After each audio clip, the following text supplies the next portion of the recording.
can I just repeat something again? Why I'm going to tell every group, organisation, and person the last 9 years.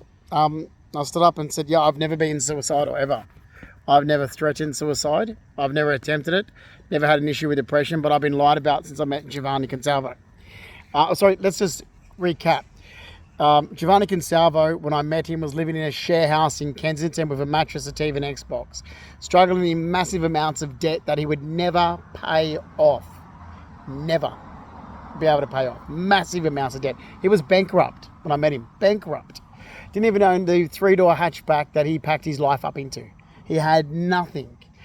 He'd only been in Sydney 11 years, where I've grown up in Sydney. He's from Adelaide, country town Adelaide, and was looking to move back there. That's how he was when I met him. He's an ice user. He's a massive ice user and cannabis smoker because his parent, he asked when I met him, "Oh, can you let my parents stay?" I was like, "Well, unless my boyfriend comes back, which is Drunkabina, because we're sort of just separated, then it might be a bit difficult. But yeah, sure, why I'm on a break in my relationship." So this was for December 2008. And he brought cannabis over to my place. I was like, yeah, that's not me. That's Giovanni. Like, seriously, he's the one. But I don't know, he's a great con man because everyone loves him and believes him. It's like, okay, that's what a con man is. It's someone that really gets away with lying. And then, well, like, people know that he's lied to that person, lied to this one, lied to this organisation, lied to government departments, lied here, committed fraud, committed forgery, and the government's like, "Oh, okay, Giovanni, you committed fraud and forgery. You signed Justin's signature on government documents and you pretended you were a carer. That's okay. You were such a sweetheart." That's it's sickly. It's sickly. That's true. It's absolutely sickly. So yeah, he was moving back to Adelaide when I met him, and he moved into my place in Surrey Hills. My place in Surrey Hills, and I've had so many people go, "Oh, that's Gio's." I'm like, "That's my place." How many bullshit stories has he made up since I met him in August 2008? That's really good. Police, police. He made up stories too. He made up stories to government organisations, taxation department, like everything, like you name it. It's ridiculous. And over the years, and I didn't find out, that's how this goes, I didn't really find out until March 2013. And I was going to resolve it then, and then Dad had the stroke in August 2013. So then in 2015, I was like, holy shit, this is really damaging my life. So I'm going to try to fix it since 2015. So yeah, like it's just so crazy that I'm telling the truth and I'm gaslighted than someone that's really, I'm looking at what comes out of some people's mouths. I'm like, that's so weird because what I've said is the truth, and I actually backed it up with supporting documents, and I'm still sitting there going, but I'm gaslighted for 9 years and I'm saying the truth. So yeah, Giovanni wasn't a carer, and I did study design, and I'm from, yeah, like it's weird. Like the last 9 years is so weird. I just looked at how easy it is, if you're a likable character, to get away with things like he got away with. I'm just like, wow. Like, and yeah, anyway.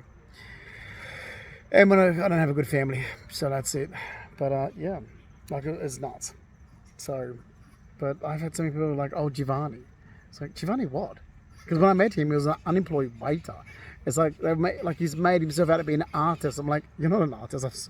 Like, you've got mental health issues, Giovanni, where you do art for your mental health. I'm actually a studied artist, and I got paid to do artwork. I've passed at TAFE College. I've always been an artist my entire life. Passed TAFE College courses. Got paid for artwork.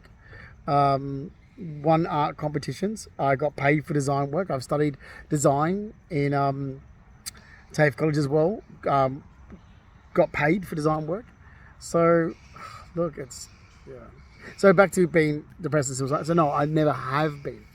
These are stories that Giovanni made up to get out of work, and it came back to me, and I'm like, yeah, but I wasn't. And then in 2016 it was. So 2015 was bullshit. What was said about me, not true. I couldn't get that corrected because my mother wouldn't help me. Well, anyway, no one would help me. And I kept saying, no, that's not true. What the information you have isn't true. Can't you correct it? Because I'm telling you. And literally, I am the person themselves telling these organizations what they have isn't true, and they didn't correct it, but they're still harassing me. And I'm like, but I've already told you. So I'll put this out there on social media and YouTube and everywhere to say, I already told these organizations several times from 2015 onwards that the information you have isn't true, corrected. They refuse to, but I'm the person. And that's the thing. I'm actually the person telling police they've got wrong information, telling social support workers, telling government departments, telling housing, telling all these organizations, you have wrong information, correct it, and they're refusing to correct it. It's like, but I'm the person that like, oh, we accept gathered information from anywhere. I'm like, from unreliable sources with no facts, and I can back it up. And the only thing in 2016, Giovanni and Brett said some bullshit lie, and I tried to cover Giovanni's ass, and it backfired as well. But I've already gone through this. It's going around in circles. I've already gone around in circles and corrected all this before and said this is ridiculous. So it is ridiculous because I explained why I lied. I'm not going to get the full detail, but Giovanni called me into the kitchen and said, "Oh, I've made a full statement because of Brett. You know, can you just say that we were having an argument and you said you might as well jump?" I was like, "All right, just to get rid of him." It was a lie. It wasn't true. And then I turned around and said, "That's not true." I was like, "Oh my God, I'm dragged into so much lies, so much bullshit. Since I met Giovanni, I'm dragged into so many lies. Since the day I met Giovanni, I just keep getting dragged into his lies. And I'm just like, I can't stand it. I can't, and that's why I'm like, look, I can't put up with you. I'm going to call you for your bullshit, Giovanni. I don't care that everybody loves you. Government departments love you. You're a likable character, but that's a con man. How many people you're a con man. Everyone loves you. And you're lying. And you're dragging people into bullshit. You're dragging my family into bullshit. You dragged my friends into bullshit. But you lied. And you did lie. Anyway, I'm leaving it at that. Because I've already corrected this. I just want to put it out there but I did tell the truth and I backed up with evidence. So there should be no reason why I've ever been harassed or gone through what I've gone through. And the last 9 years I should be compensated for. And that's just plain and simple.